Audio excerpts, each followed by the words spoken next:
श्रीमते रामानुजाय नमः। श्रीशैलेशदयापात्रं धीभक्त्यादिगुणार्णवं यतीन्द्रपवनं वन्दे रम्येजमातरं मुनिं। रम्येजमातृयोगीन्द्रपादरेखामयं सदा तदा यतात्मसत्ताधिं रामानुजमुनिं भजे। लक्ष्मीनाथसमारम्भं नाथयामुनमध्यमाम् अस्मदाचार्यपर्यन्तां वन्दे गुरुपरम्पराम्। श्रीमच्छठारियतिराजकृपावलम्बं सौम्योपयन्त्रि गगनाद्रिमुनीन्द्रभक्तं वेदान्तयुग्मविशदीकरणप्रवीणं रामानुजं यतिवरं गुरुमाश्रयामः। श्रीमद्काश्यपवंशमध्यगगने श्रीचन्द्रवद्भासितं श्रीमद्वेङ्कटनाथसेवनरतं बाणाचलोपासकं श्रीमद्सूदनार्यकृपया सम्प्राप्य मन्त्रादिकं वन्देऽहं बुधवर्यमाधवगुरोः पादारविन्दं सदा। जय श्रीमन्नारायण। श्रीमद्जगद्गुरु रामानुजाचार्य प्रणीतः वेदांत सार में 3-2-19 सूत्र तक हम लोगों ने सत्संग किया था। आज अब 3-2-20 सूत्र से आगे सत्संग बढ़ रहे हैं। सत्संग में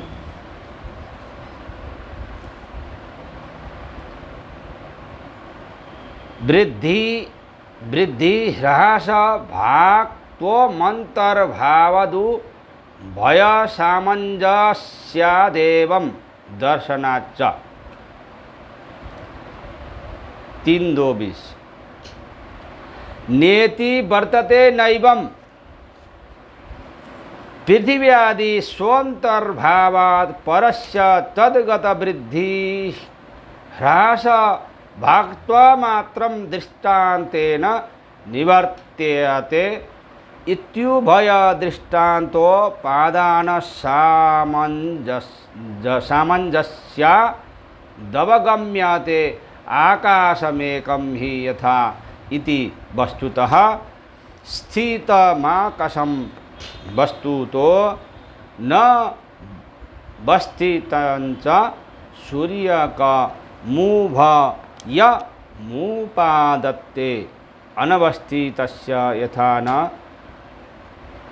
दोषस्पर्शः यथा स्थितस्यापि हेत्वभावादिति ज्ञापयितुं विपक्षित धर्मसाम्यज्ञापनाय सिंह इवेति दृष्टान्तो दृश्यते अथवा दर्शनाच्चेति अश्वो इव रोमाणि विधूय पापम् इत्यादौ विवक्षितसाम्यान्वयो दारष्टान्तिके हि दृश्यते अश्वो हि रोमाणि सहजानि स्वव एव भूतानि मूर्तद्रव्याणि स्वशरीरं कंपयन्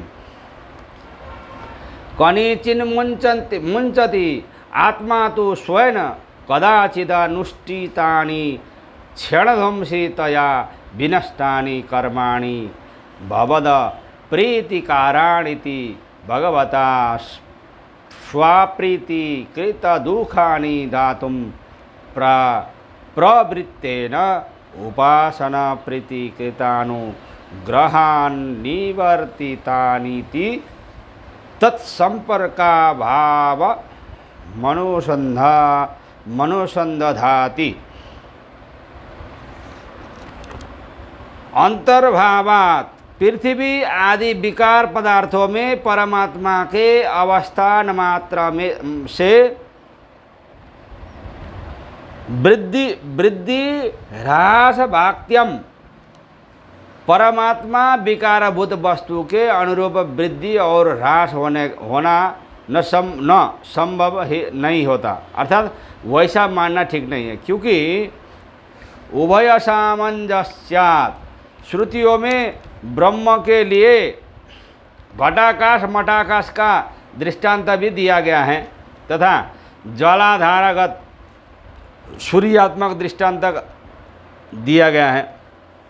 दोनों दृष्टांतों में सामंजस्य स्थापित करने के लिए ऐसा वर्णन किया गया है। एवं दर्शनाच्च लोक में भी विवक्षित अंश में ही उपमा दी जाती है, न कि सर्वसाम्य की आवश्यकता ही होती है।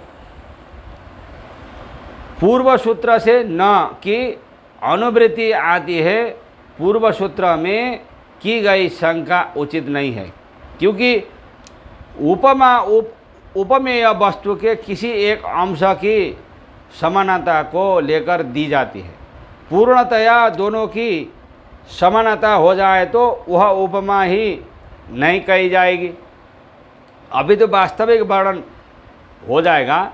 यहाँ पृथ्वी आदि स्थानों के अंदर विद्यमान परब्रह्म स्वरूप से और गुण से पृथ्वी आदि स्थानगत वृद्धि और ह्रास आदि दोष के भागी न होना मात्र ही सूर्य आदि का दृष्टांत देकर बताया जाता है।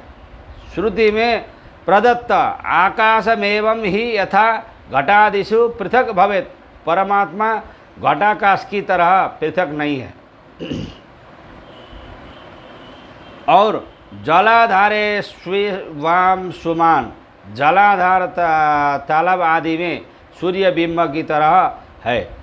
इन दृष्टांतों में दोषयुक्त अनेक वस्तुओं में वस्तुतः अवस्थित आकाश का और वस्तुतः अनवस्थित सूर्य का दृष्टांत देकर ही परमात्मा को पृथ्वी आदि के दोषों से स्पर्शता का निवारण मात्र करने से उक्त दोनों दृष्टांत संगत हो जाते हैं। यहाँ किस प्रकार सूर्य का प्रतिबिंब जल में रहता हुआ भी जल के घटने बढ़ने आदि विकारों से संबद्ध नहीं होता, वैसे ही परब्रह्म परमात्मा सब में रहता हुआ भी निर्विकार रहता है, उनके घटने बढ़ने आदि किसी भी विकार से लिप्त नहीं होता। इतना ही आशय इस दृष्टांत का है। अनवस्थितस्यापि, अनवस्थित जो जिस तरह दोष स्पर्श नहीं होता उसी प्रकार अवस्थित में दोष स्पर्श नहीं है, क्योंकि दोष बताने के लिए कोई हेतु नहीं है। परमात्मा पृथ्वी आदि नाना आकारों के चेतन और अचेतन में स्थित होने पर भी तद्गत वृद्धि ह्रास आदि दोषों से सर्वथा अस्पृष्ट ही रहता है, किंतु कल्याण गुणाकर ही बना रहता है। दूसरा हेतु देते हैं, दर्शनाच्च लोक में देखा जाता है कि सर्वात्मना साधर्म्य न होने पर भी विवक्षित अंश में भी साधर्म्य होने पर उपमा दी जाती है। जैसे कि सिंहो माणवकः अर्थात बालक शेर की तरह है। यद्यपि बालक सर्वात्मा शेर जैसा नहीं होता, तथापि शूरता मात्र के कारण उसे शेर जैसा कह दिया जाता है। उसी तरह यहाँ भी समझना चाहिए। अतः परमात्मा स्वभावतः निरस्त समस्त अज्ञानादि दोष वाला और समस्त कल्याण गुणकर है। फलतः पृथ्वी आदि विकारों के दोष उसमें नहीं आ सकते। अथवा से दर्शनाच्च की दूसरी व्याख्या करते हैं। श्रुति में आत्मा का कर्मों से मुक्त होने के संबंध में एक दृष्टांत दिया गया है। अश्व इव रोमाणी विधूय पापम, जिस तरह घोड़ा अपने रोमों को झाड़ता है उसी तरह उपासना के द्वारा समस्त पुण्य पापात्मक कर्मों को धोकर यहाँ पर पापों के विनाश के लिए घोड़े द्वारा रोम को झाड़ने की जो उपमा दी गई है वह सर्वसाम्य न होकर यत्किंचित विपक्षित साम्य ही देखा जाता है। जैसे कि घोड़े के रोम सहज होते हैं, अर्थात घोड़े के साथ ही उत्पन्न होते हैं और वह मूर्त द्रव्य होते हैं, तथा वह घोड़ा अपने शरीर का कंपन करता हुआ आसानी से कुछ रोमों को झाड़ देता है, अर्थात अपने शरीर से पृथक कर देता है। यह तो वह दृष्टांत दृष्टांत में कुछ समानता है, सर्व समानता नहीं है। जैसे कि कर्म आत्मा के सहज साथ में उत्पन्न हुए नहीं है, और कदाचित किसी जन्म में अनुष्ठित विहित है, और वह भोगों के द्वारा समाप्त होने के कारण क्षीण विध्वंसी है, और भगवान की अप्रीति के कारण बनने के कारण, अपनी अप्रीति के कारणभूत कर्मों के फलभूत दुख देने के लिए भगवान के द्वारा ही प्रदत्त है, तथा उपासन के द्वारा प्रीति उत्पन्न होने पर भगवान के अनुग्रह से निवर्तित हो जाते हैं, और जीव उन कर्म संपर्क के अभाव का अनुसंधान करता है। अथात आदेशो नेति नेति इति सकल विशेष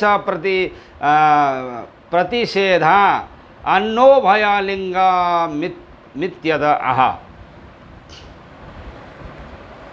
अनेक श्रुतियों से ब्रह्म के आकार प्रकार बताकर अथात आदेशो नेति नेति नेति नेति न यस्मादिति नेत्यन्यत परमस्ति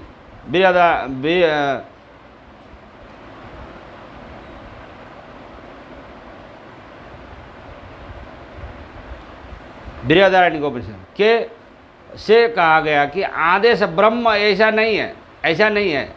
इस तरह उसी ब्रह्म को इति शब्द से बताकर उसका निषेध किया गया है, अर्थात ब्रह्म के सभी स्वरूपों का निषेध किया गया है, और सन्मात्र ब्रह्म है, उसे उसके अतिरिक्त सब कुछ कल्पित है, ऐसा कहा गया है। ऐसी स्थिति में यह कैसे कहा जा सकता है कि उभयलिंगत्वयुक्त ही ब्रह्म है? इन निषेध परक श्रुतियों का क्या अभिप्राय है? इस शंका के समाधान के लिए सूत्रकार कहते हैं, प्रकृतैतावत्वं हि प्रतिषेधति ततो ब्रवीति च भूयः 3:2:21। द्वे वाव ब्रह्मणो रूपे बृहदारण्यकोपनिषद 4:3 इत्यारभ्य कृत्स्न प्रपंचस्य ब्रह्मणो रूपत्वेनाप प्रज्ञातस्य रूपत्वमुपदिश्य मुनस्तस्यैव प्रतिषेधा संभवात्। प्रकृते तावन्मात्रं न भवति ब्रह्मेति ब्राह्मणः प्रकृते यत्तां नेति नेति इति प्रतिषेधति। ततः पश्चात् पूर्वमनुक्तं गुणगणं ब्रवीति च न ये तस्मादिति नेत्यन्यात् परमस्ति इति। नेति निर्दिष्टाद् ब्रह्मणो न्यन्न यस्त्युत्कृष्टम् अथ नामधेयं सत्यस्य सत्यम इति च। तन्निर्वचनं प्राणा वै सत्यं तेषामेष सत्यम इति। प्राणाः जीवात्मानो विषयादि वदुत्पत्त्यभावात् सत्यं तेभ्योऽप्येष सत्यं ज्ञान संकोचाद्य भावात्। अतः प्रकृते यत्ता प्रतिषेधादु भयलिंगमेव।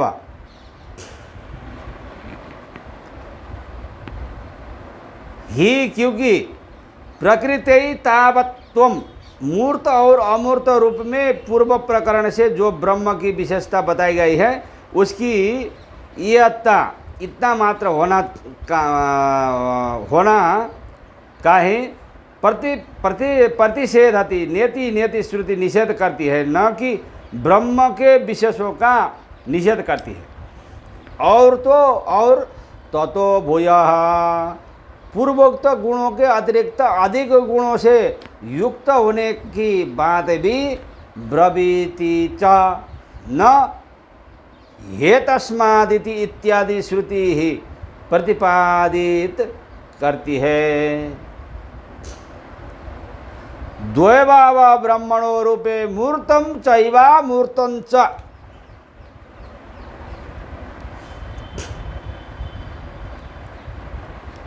4, 3, 1 अर्थात ब्रह्म के दो रूप हैं, मूर्त और अमूर्त।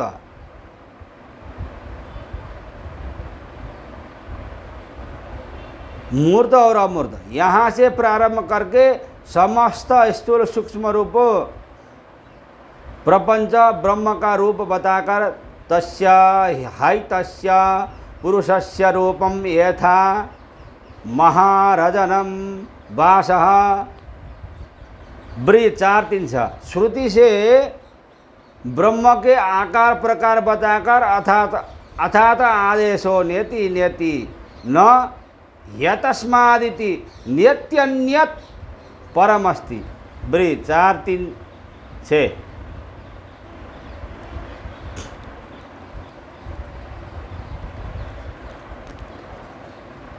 अर्थात आदेश ब्रह्म ऐसा नहीं है कहते हुए उसी ब्रह्म को इति शब्द से बताकर उसका निषेध नेति नेति श्रुति ब्रह्म के विषय में गुणों का निषेध करती है। ऐसा नहीं कहा जा सकता, क्योंकि वैसा मानने पर श्रुतियों द्वारा पूर्व वर्णित जो भी विशेषताएं हैं वह व्यर्थ हो जाएंगे और श्रुतियों में भ्रांति उत्पन्न करने का दोष उपस्थित होगा। पहले गुणों का बखान करना फिर उनका निषेध करना वेद आदि शास्त्रों में कैसे संगत हो सकता है। अतः ब्रह्म में विद्यमान विशेषताओं का निषेध करना संभव नहीं है। पहले अमुक में ये विशेषताएं हैं ऐसा अपूर्व कथन करके बाद में नहीं है ऐसा तो कोई उन्मत्त व्यक्ति ही कर सकता है।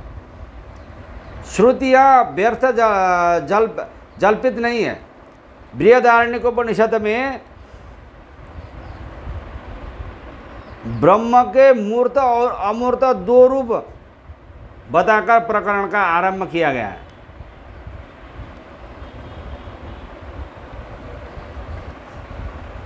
वहाँ भौतिक जगत में तो पृथ्वी जल और तेज इन तीनों को उसके कार्य सहित मूर्त बताया गया है तथा वायु और आकाश को अमूर्त कहा गया है।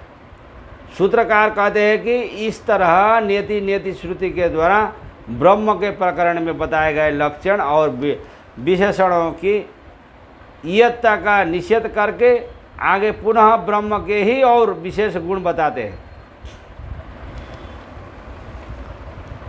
ब्रवीत च भूयः जैसे कि न यतस्मादिति नित्यन्यत परम अस्ति अथ नामधेयम सत्यस्य सत्यमिति प्राणा वै सत्यम तेषामेव सत्यम।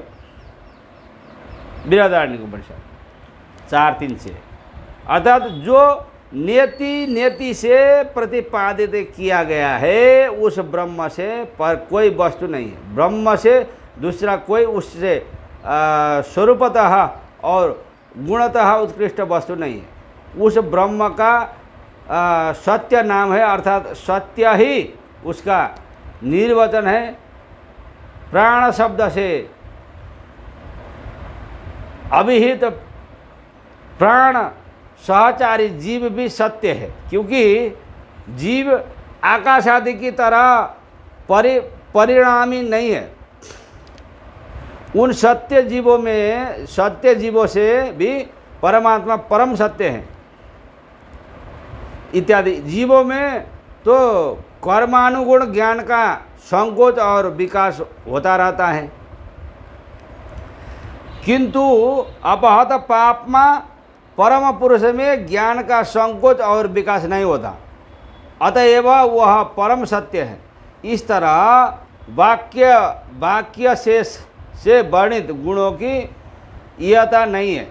यही बताना नियति नियति श्रुतियों का तात्पर्य है। अतः परमात्मा उभय लिंग ही सिद्ध है। प्रत्यक्षेण सन्मात्रम ब्रह्मैव गृह्यते अन्य सर्वं भ्रांतमिति नियति नियति इति निषेधार्थ इत्यतः। प्रत्यक्ष के द्वारा सन्मात्र ब्रह्म का ही ग्रहण होता है और सब दृश्यमान भ्रांत है। जो भ्रांत विषय का प्रतिपादन किया गया है उसी का निषेध करने के लिए नियति नियति श्रुति कही गई, न कि गुणों की इयत्ता मात्र का निषेध किया जाता है। ऐसा पूर्व पक्ष प्राप्त होने पर उसका निराकरण करते हुए पूर्वोक्त सिद्धांत की दृढ़ता अर्थात प्रमाणांतरा गम्य की सिद्धि के हेतु दूसरा सूत्र उपस्थापित करते हैं।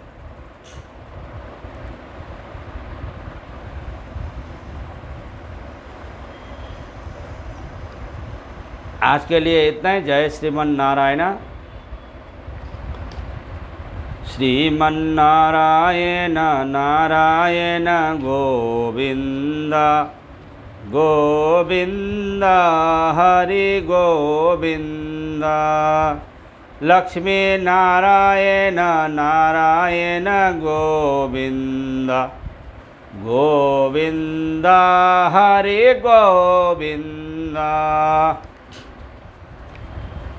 वेंकट नारायण नारायण गोविंद गोविंद गोविंद। रंग नारायण नारायण गोविंद गोविंद हरि गोविंद। जय श्रीमन्नारायण।